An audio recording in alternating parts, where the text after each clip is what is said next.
हिंदू धर्म में कैलाश मानसरोवर यात्रा का बेहद खास महत्व है। कैलाश मानसरोवर को भगवान शिव का निवास स्थल माना जाता है। इसके अलावा कैलाश पर्वत को दुनिया का सबसे अद्भुत पर्वत माना गया है। कैलाश पर्वत जो चीन के तिब्बत में स्थित है, इस पर्वत की ऊंचाई 6,714 मीटर से अधिक है, जो दुनिया के सबसे ऊंचे पर्वत माउंट एवरेस्ट से लगभग 2,200 मीटर कम है। बावजूद इसके माउंट एवरेस्ट पर अब तक 7,000 से अधिक लोग चढ़ाई कर चुके हैं, लेकिन कैलाश पर्वत अब भी अजेय है, यानी तमाम कोशिशों के बाद भी अभी तक कोई भी कैलाश पर्वत पर नहीं चढ़ सका है। हैरानी की बात यह है कि कैलाश पर्वत और कैलाश क्षेत्र पर दुनिया भर के वैज्ञानिकों ने रिसर्च की है। इस पर रिसर्च करने वाले वैज्ञानिकों ने कैलाश पर्वत पर चढ़ने को असंभव बताया है। इसके अलावा कई पर्वतारोहियों का दावा है कि कैलाश पर्वत पर चढ़ना असंभव है। रूस के एक पर्वतारोही सर्गे सिस्ट्रियाकोव ने बताया कि जब मैं पर्वत के बिल्कुल पास पहुंच गया तो मेरा दिल तेजी से धड़कने लगा। मैं उस पर्वत के बिल्कुल सामने था जिस पर आज तक कोई नहीं चढ़ सका है। अचानक मुझे बहुत कमजोरी महसूस होने लगी और मन में यह ख्याल आने लगा कि मुझे यहाँ और नहीं रुकना चाहिए। उसके बाद जैसे जैसे हम नीचे आते गए, मन हल्का होता गया।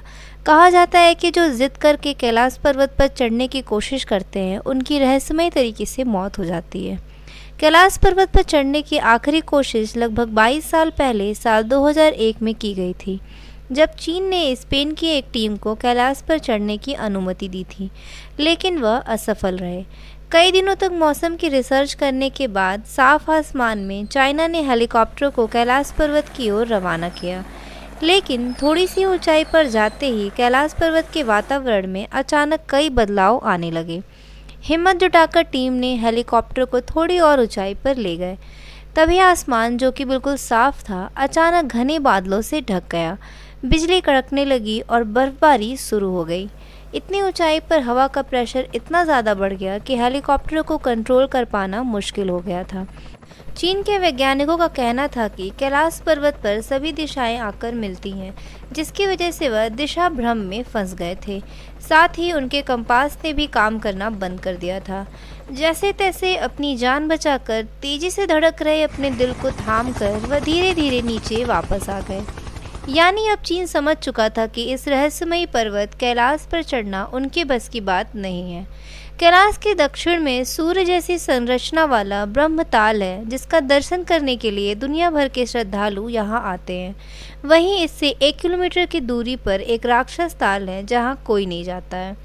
ब्रह्मताल का पानी मीठा है, जबकि राक्षस ताल का पानी खारा है। माना जाता है कि ब्रह्मताल सकारात्मक ऊर्जा का केंद्र है, जबकि राक्षस ताल नकारात्मक ऊर्जा का केंद्र है। नासा के वैज्ञानिकों ने सैटेलाइट के जरिए कैलाश पर्वत की कुछ तस्वीरें साझा की, जिसमें कैलाश पर्वत की एक परछाई देखने को मिलती है, जिसे देखकर ऐसा लगता है मानो कोई इस पर्वत की चोटी पर ध्यान की मुद्रा में बैठा हो, जिसे ज़्यादातर लोग भगवान शिव कहते हैं। महादेव के घर कैलाश पर्वत का वर्णन हिंदू धर्म के वेदों में भी किया गया है। इस रहस्यमयी पर्वत से जुड़ा एक रहस्य ये भी है कि कैलाश पर्वत के आसपास के इलाकों में ओम और डमरू की ध्वनि सुनाई देती है। वैज्ञानिकों ने भी इस बात को स्वीकार किया है। हालांकि वैज्ञानिकों का कहना है कि यह ध्वनि बर्फ के पिघलने से उत्पन्न होती है। तो ये थी दोस्तों कैलाश पर्वत से जुड़ी कुछ रहस्यमयी बातें। आपको वीडियो कैसी लगी कमेंट सेक्शन में ज़रूर बताएं। ऐसे ही और वीडियो के लिए लाइक एंड सब्सक्राइब करना ना भूलें।